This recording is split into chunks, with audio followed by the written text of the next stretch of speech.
Welcome to this deep dive. We're taking a look today at the fascinating world of modern marine navigation systems. We've been exploring some recent material on this tech. Yeah, and if you've ever wondered, how ships find their way across these massive oceans, or maybe you're just interested in the cutting edge of maritime tech, this should be right up your alley. Definitely. We're going to try and unpack what makes these systems so vital. We're talking safety, getting where you need to go efficiently, even just having a better time at sea. We'll look at the core parts, the absolutely critical role communication plays, and honestly, some really cool advanced features they're putting in now. Okay, great. So let's kick things off. Just how fundamental are these systems? Why are they so important? Well, at its heart, a marine navigation system is doing three main things: precise positioning, knowing exactly where you are, efficient routing, finding the best way to your destination, and of course, overall safety. Okay. Think of it like the vessel's central nervous system for the whole journey. That makes sense. So it's not just about coordinates on a screen. It's about using that info safely, efficiently. Precisely. Avoiding collisions is obviously top priority, but also optimizing the travel itself. Yeah. And the sources we looked at mentioned something called the MDS Blender. What's that about? Yes, the MDS Blender. It's presented as this kind of integrated tool within the bigger navigation suite.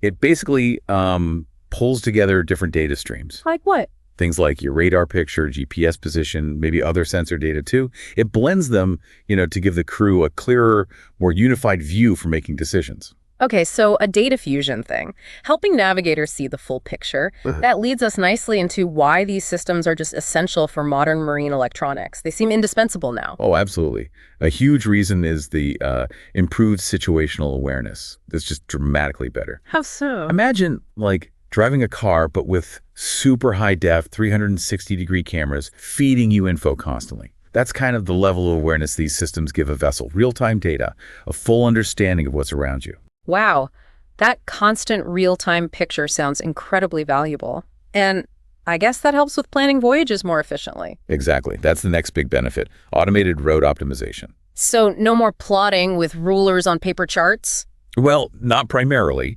The system can analyze weather, currents, even the ship's own fuel burn characteristics, and then suggest the most economical route.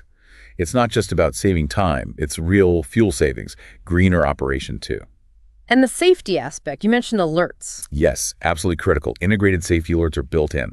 Things like collision avoidance systems using radar, AIS, other sensors to flag potential hazards. Right. And also sophisticated weather tracking, warning you about incoming storms, rough seas. It gives the crew time to react, to avoid danger. So it's a whole package, not just one gadget. Let's break down some of the key components then. What makes up one of these integrated suites? Okay, well, radar systems are fundamental. Your eyes basically, especially when visibility is bad.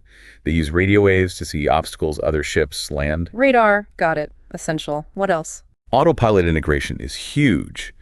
Modern autopilots, they don't just hold a compass course. They link with the nav system. How? They can automatically follow the pre-planned route, adjusting for wind, for waves. It really reduces the crew's workload, especially on long trips. Makes for smoother, more efficient sailing, too. So the autopilot's smarter now, working with the route plan. And you mentioned ECDIS earlier. What is that exactly? Right, ECDIS. That stands for Electronic Chart Display and Information System. Think of it as the digital replacement for paper charts. Okay, so digital maps. But it's much more. It shows your vessel's position in real time, right on these detailed electronic charts. But the cool part is how it integrates other data. Like the MDS Blender idea? Sort of, yeah. You can overlay radar targets directly onto the chart, see that ship on the radar and where it is on the map. It can automatically flag hazards based on rules, log your track. It's a massive step up for safety and just keeping records straight. That sounds way more dynamic than paper. What about talking to shore, getting updates? Communication systems, absolutely vital. This is how vessels get crucial weather forecasts, nav warnings, safety messages, and obviously how they call for help in an emergency. It's a core layer.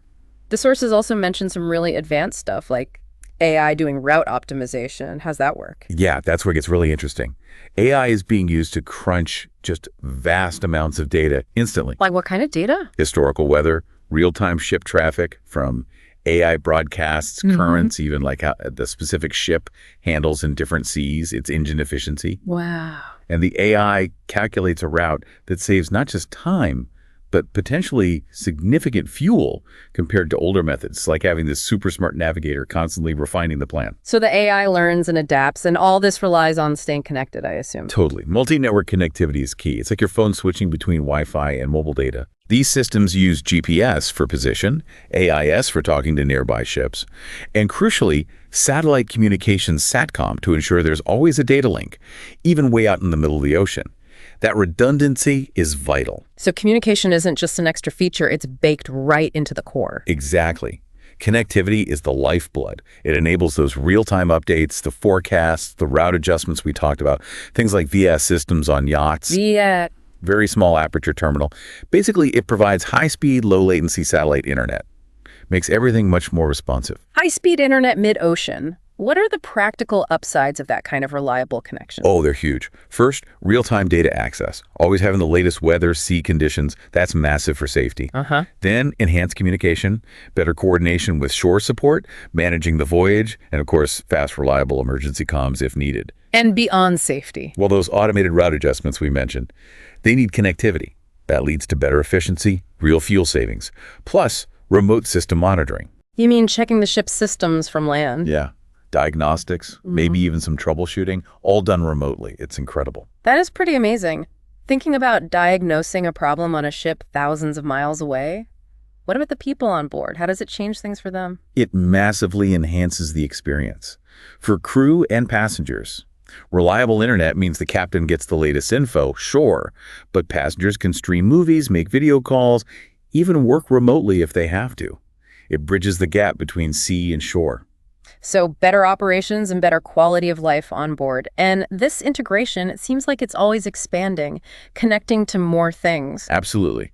These nav systems are tying into the Internet of Things, IoT, and other smart marine systems. Like what? Predictive maintenance is a big one. Sensors monitoring engines, generators, other critical gear, predicting a failure before it happens, giving you an alert. Wow, that could save a lot of trouble. Definitely. And automated software updates, keeping the navigation system current, secure, without manual intervention.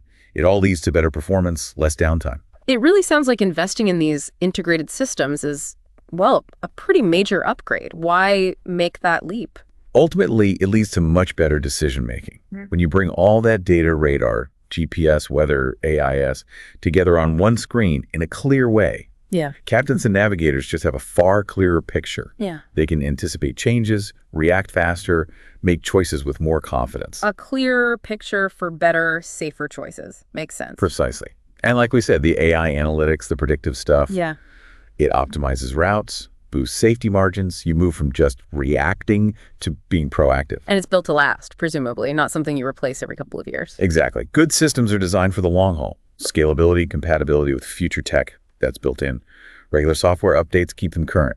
It's an investment designed to provide value over time. Okay, so if we boil it down, what are the absolute core benefits someone gets from investing in an integrated system? I'd say enhanced safety, better awareness, proactive alerts, improved fuel efficiency, smart routing, saves fuel, seamless communication, staying connected for work and life, and easier operation, more intuitive interfaces, more automation.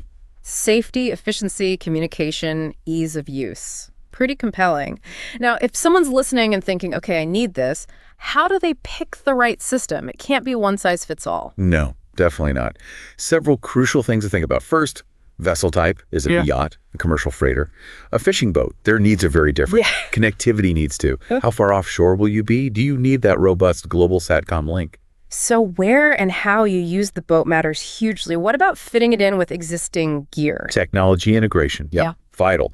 You need to ensure the new system talks nicely with your existing autopilot, radar, maybe fish finders, whatever's already there. Compatibility. Exactly. And then budget, always a factor. High-end systems do amazing things, but they're more cost-effective options too. It's about finding that sweet spot between features and costs for your needs. Balancing needs and budget, the eternal tech question. Yeah. Anything else important when choosing? Yes, definitely look at the user interface. Yeah. How easy is it to actually use? It should be intuitive, clear. You don't want something that needs a PhD to operate in a stressful situation. Good point. Keep it simple where possible. And don't forget, long-term support, software updates, technical help. Go with a reputable manufacturer who will be around to support the system down the line.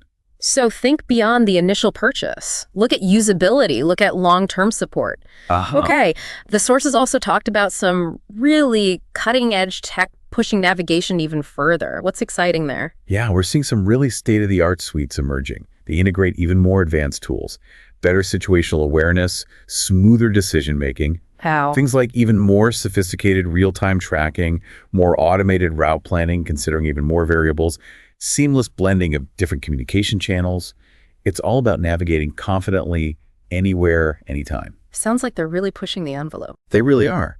You've got advanced sensors giving richer data, AI analytics making sense of all that complexity, giving actionable insights, multi-satellite connectivity for pinpoint accuracy, and better hazard detection. It's all aimed at making operations safer, more efficient, more reliable, especially in tough conditions. And it helps the bottom line too, right? Efficiency. Absolutely. These advanced platforms boost operational efficiency. They automate routine tasks, reduce the chance of human error in navigation, predictive analytics, smart alerts. They let the crew focus on the big picture decisions while the system handles the complex number crunching and adjustments. Okay, let's get specific. What are some of those really intriguing advanced features that are actually starting to show up? Well, one that's really capturing imaginations is augmented reality, AR, in navigation. AR. How does that work on a ship? Imagine looking out the bridge window or at a screen showing the camera view and seeing digital information overlaid onto the real world. Data on that ship coming towards you, navigational markers highlighted, maybe your planned course line shown right on the water. Makes things incredibly intuitive. Wow, AR navigation. That sounds futuristic, but I guess it's happening. What else? AI-powered navigation assistants. These go beyond just plotting a route. They learn from past trips, analyze current conditions, and proactively suggest optimizations. Maybe alter course slightly to save fuel here or potential hazard developing over there. It's like having an AI co-pilot. An AI co-pilot constantly scanning and advising. Very cool. And getting a better view underwater. Exactly. Integrated multi-sensor technology, combining radar for the surface, sonar for underwater depth, obstacles plus satellite data. It builds a much more complete picture above and below the waterline, crucial for complex waters. That comprehensive view must be invaluable. Now, we also touched on how smart tech is impacting yachting more broadly beyond just navigation. Oh yeah, it's transforming the whole experience. Predictive maintenance, like we mentioned, monitoring engines, generators, alerting you before they fail, minimizing downtime, avoiding costly repairs at sea. That early warning system for the boat's health. What else? Digital dashboards are becoming standard. One central screen to monitor and control everything: nav, engines, lights, climate, entertainment. Much simpler management for the crew. Centralized control. Makes sense. And often linked to real-time diagnostics, constantly checking system health, sometimes even sending automated alerts to shore support if something's flagged, so they can help remotely or plan maintenance. Proactive, informed, connected. What about comfort and convenience for people on board? That's a big part too. Smart lighting that adjusts automatically, intelligent climate control for comfort and energy efficiency, sophisticated power management systems to optimize fuel burn or battery usage, making things greener. Plus, increasingly, remote management for owners, being able to check on your yacht, maybe even control some systems from your phone or computer anywhere in the world. That remote oversight must bring peace of mind. It really does sound like smart tech is changing everything about yachting.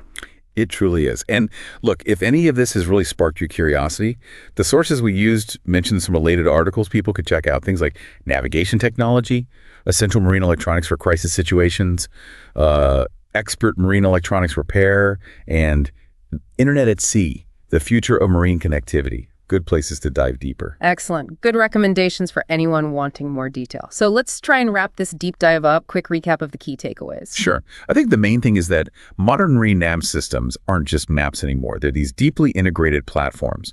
They seriously boost safety with real-time data and alerts. They improve efficiency with smart routing, and they provide vital connectivity. It all makes being at sea safer, more efficient, and, well, more connected. Yeah, it's this blend of data, automation, advanced tech that's really changing the game. Which leads me to a final thought for you, the listener, to ponder. As AI and this global interconnectedness keep accelerating, just imagine what's next. Truly autonomous navigation. Even smarter, more responsive marine environments. What new levels of safety and efficiency might be just over the horizon? That's a fascinating question. And if this discussion did spark your interest in specific bits of marine navigation or smart vessel tech, definitely explore those resources we mentioned or talk to experts in the field. The maritime world is getting smarter and more connected every day.